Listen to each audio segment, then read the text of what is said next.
Welcome to Life Planning 101, brought to you by Smart Money Group and Kennedy Financial Services in Eastland, Texas.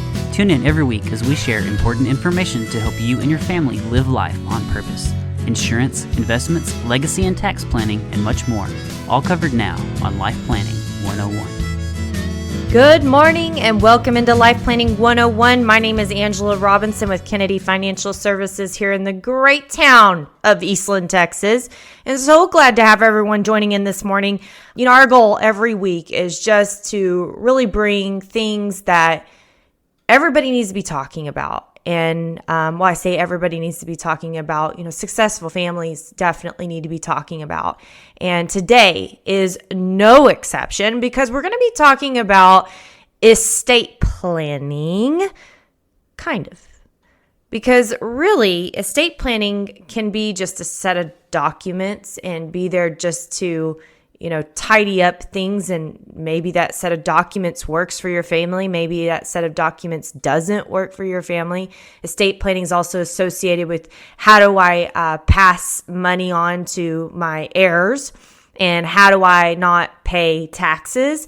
And really, we're not going to be talking about any of that. We're going to be talking about what I believe estate planning should be known as, and that is family disaster planning. You may get a chuckle out of that, but if you get a chuckle about it, you know what I'm talking about. So, money does weird things to people, and it always ends up being at the wrong time. I was actually at a forum just this last week and listening to a gentleman that is very successful in the life insurance business. And the reason he's in the life insurance business is all because of his mom and dad and their family disaster planning or lack thereof in some sense, because him and his brother had a brawl, basically a physical brawl when mom and dad passed away, trying to figure out things. And, we always talk about having good Christmases and Thanksgivings after you're gone. And really, that's what your estate plan should really be about. Yes, the money, the hard-earned, every dollar, blood, sweat, and tears that you put into those dollars and passing those on are important. But if you don't take care of the family disaster plan before you take care of the money, then you're getting it all backwards, and the money's not going to matter because the money's going to probably go as unintended. Or if it goes intended, then it just tore apart the family. And I have to ask, you got to put it on the scales. Which is more important, the family or the family money? So, estate planning, also known as family disaster planning. I'm going to give you a little bonus. So this lady was headed to the cemetery for a funeral, and she sees a man over there, and he's weeping over this grave, and he's saying, "Why did you die? Why did you die?" And so she went over and to console him. She just couldn't. She felt like she needed to put her hand on his back and said, "Are you okay? How did you know this man?" And he says, "Well, I didn't know him." And she says, well, why are you crying then? And he said, "Well, it was my wife's first husband." So, cardinal sin. This is your bonus tip for the day. Never, ever, ever put your second wife and your kids in each other's reach when it comes to your money. But that is, again, we're not here to talk about that. We're here to talk about family disaster planning, and you're not going to want to miss any of this when we come back on Life Planning 101.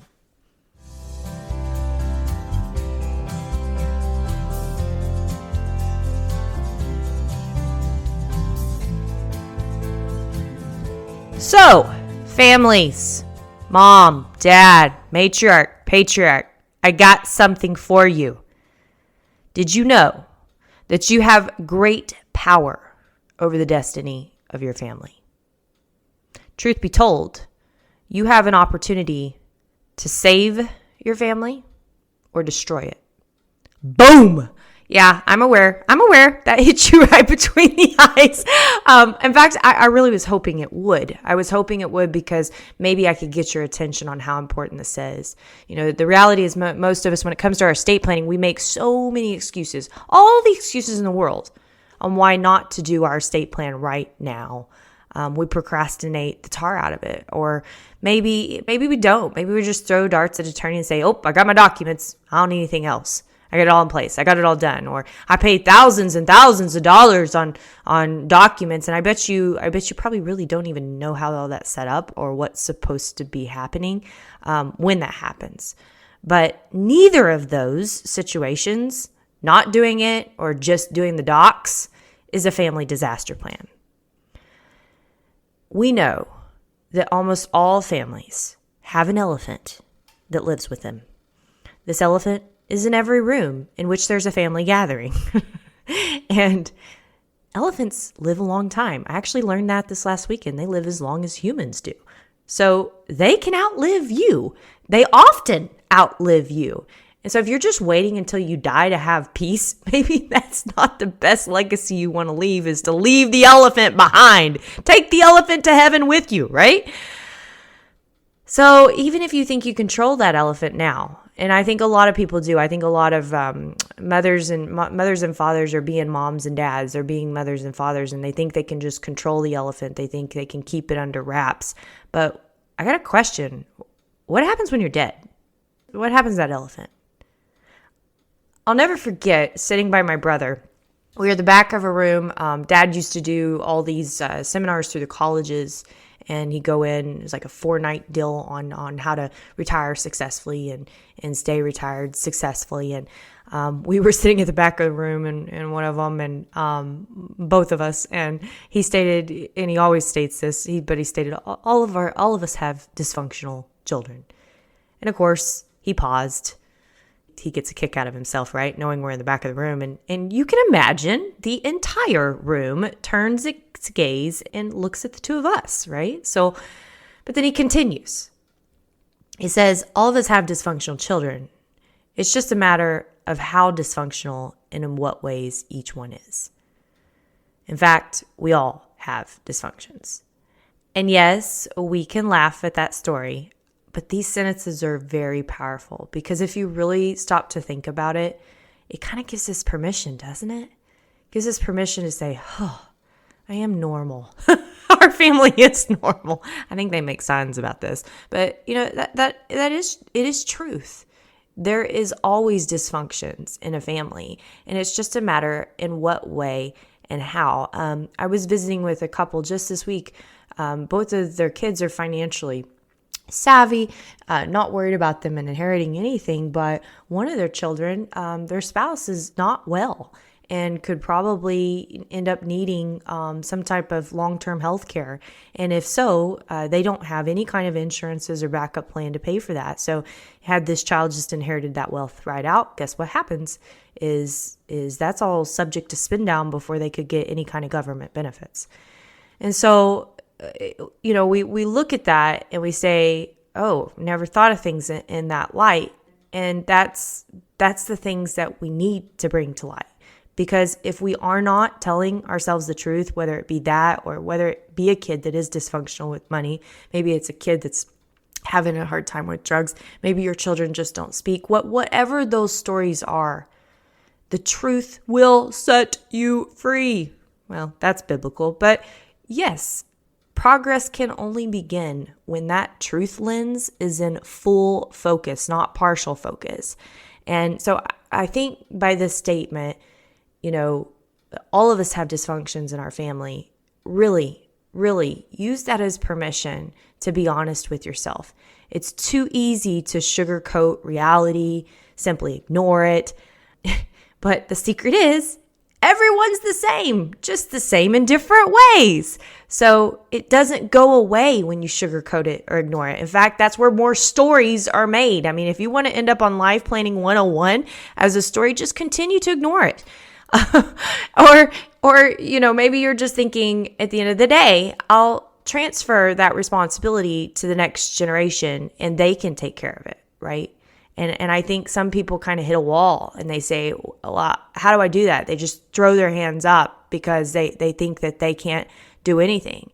And you can't be responsible for your grown children's actions. And you are 100% right. You can't. You can't be responsible for your grown children's actions. But it's also true that you probably know what those actions will be or could be. So bingo, that's where the progress begins. When we come back on Life Planning 101, I'm going to give you some tidbits. I'm going to give you a place to start for your family disaster plan in lieu of a estate plan. You don't want to miss it.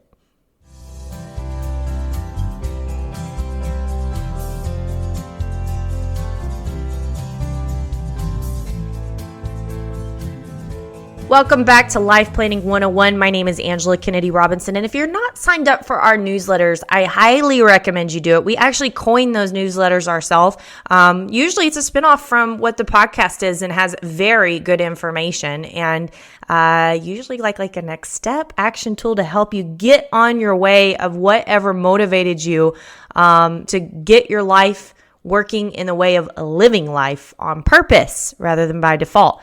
You can find all of that at www.kennedy-financial.com. Again, www.kennedy-financial.com. Sign up for that newsletter.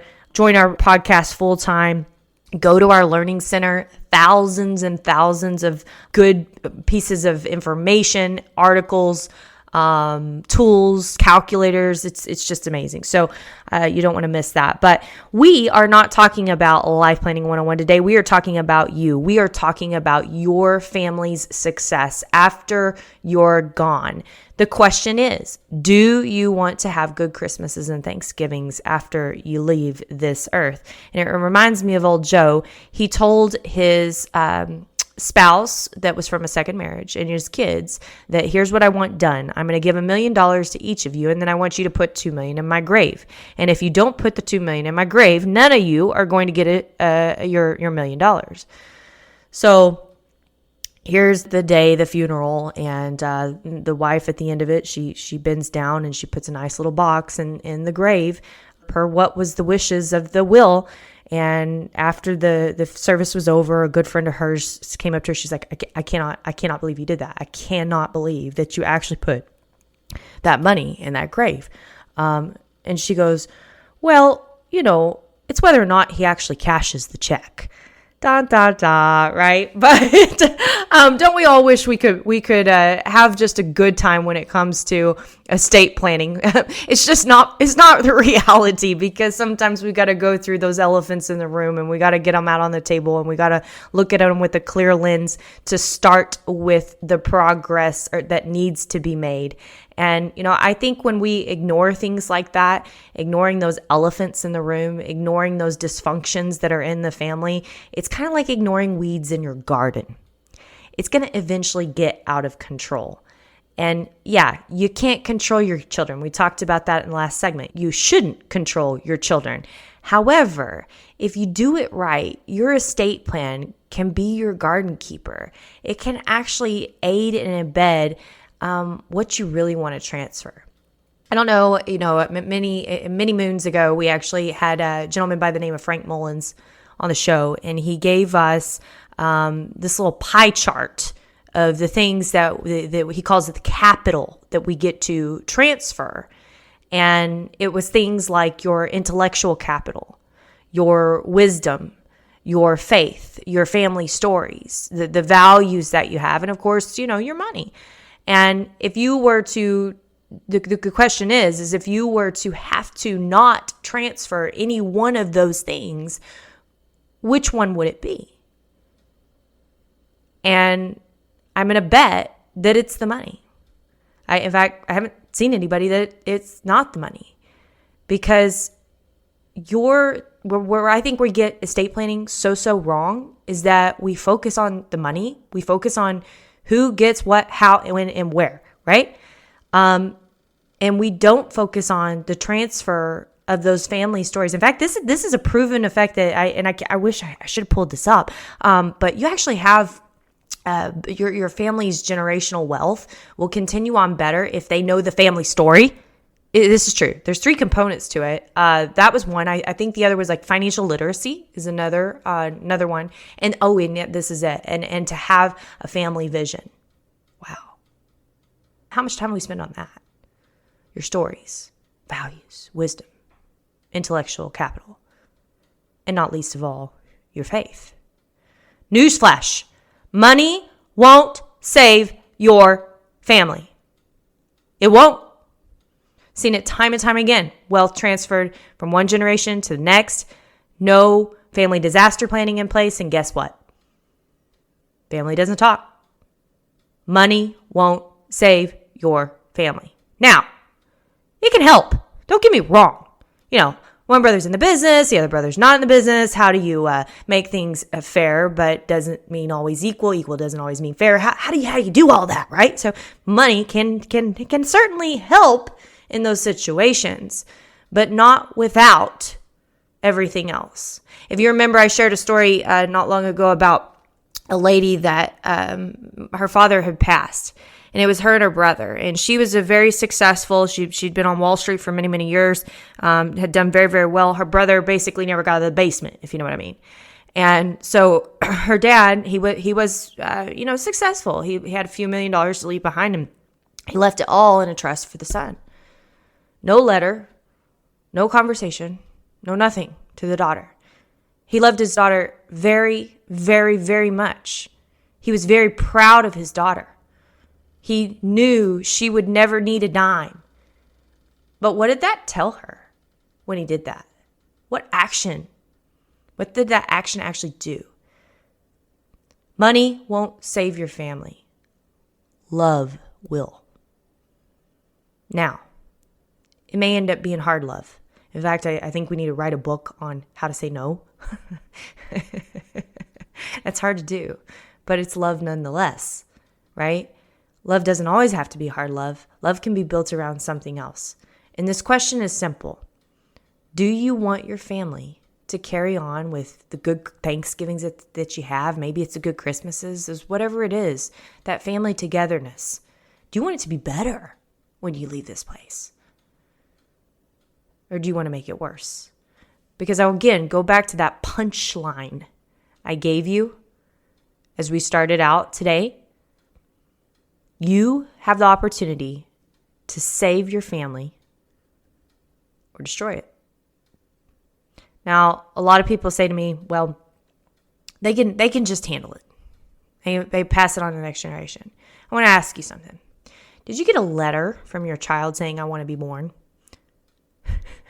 You probably didn't. I'm going to bet you didn't. But we think that, it's their responsibility when in reality our wealth, our legacy is our responsibility. It's not theirs. It's not theirs at all. Now, if you know that there's dysfunctions and you know what those actions could be or would be, there's ways to deal with that. But you got to get them out on the table and you got to start with that. So if you want success, I'm going to give you some advice. Here's where we're going to start. We're going to start with your heart. I want you to start with what they call an ethical will. You could actually Google it. What's most important to you in life? Write it out. And then what's most important about that? If it doesn't get deep enough, keep asking yourself, what's most important about that? What's most important about that? And don't stop until it really represents who you are. What are those momentous moments in your life that made you who you are? Write about them. You might not be a writer, but journaling is a good thing. This journaling is your journey. And yeah, it can end up being your ethical will. It could end up being something you pass on, but it might not be. It might not be anything you ever share. And that's okay too. The reality is that you know what you want. And then last question is, what do you really want to pass on as your legacy? Your legacy, not your money, your legacy. What do you really want to pass to the next generation? So once we have some clarity around those things, then we can create a plan to determine how to do it. And then, and only then, do we begin the implementation. Everything falls in place when you start with the family disaster plan and you end with the estate plan. Don't forget it. My name is Angela Kennedy Robinson with Life Planning 101 in Kennedy Financial Services here in the great town of Eastland, Texas. Thank you for joining every single week. It's truly a blessing to be a blessing, and we hope this valuable content. We'd love to hear back from our listeners. Give us feedback. Give us topics you want us to talk about. You obviously go on our website and contact us and let us know. www.kennedy-financial.com. God bless everyone. Have a great week, and don't miss next week on Life Planning 101.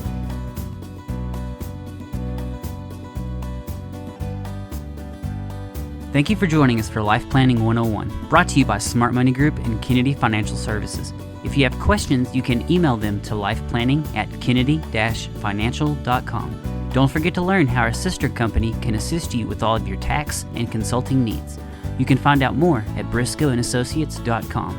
Be sure to tune in next week for more Life Planning 101. The opinions expressed herein are those of the firm and are subject to change without notice. The opinions referenced are as of the date of publication and are subject to change due to changes in the market or economic conditions and may not necessarily come to pass. Any opinions, projections, or forward-looking statements expressed herein are solely those of the author, may differ from the views or opinions expressed by other areas of the firm, and are only for general informational purposes as of the date indicated. Securities offered through Calton & Associates Incorporated, a registered investment advisor, member FINRA SIPC. Investment advisory services offered through Smart Money Group LLC. Kennedy Financial Services and Smart Money Group LLC are separate entities and are not owned or controlled by Calton & Associates Incorporated.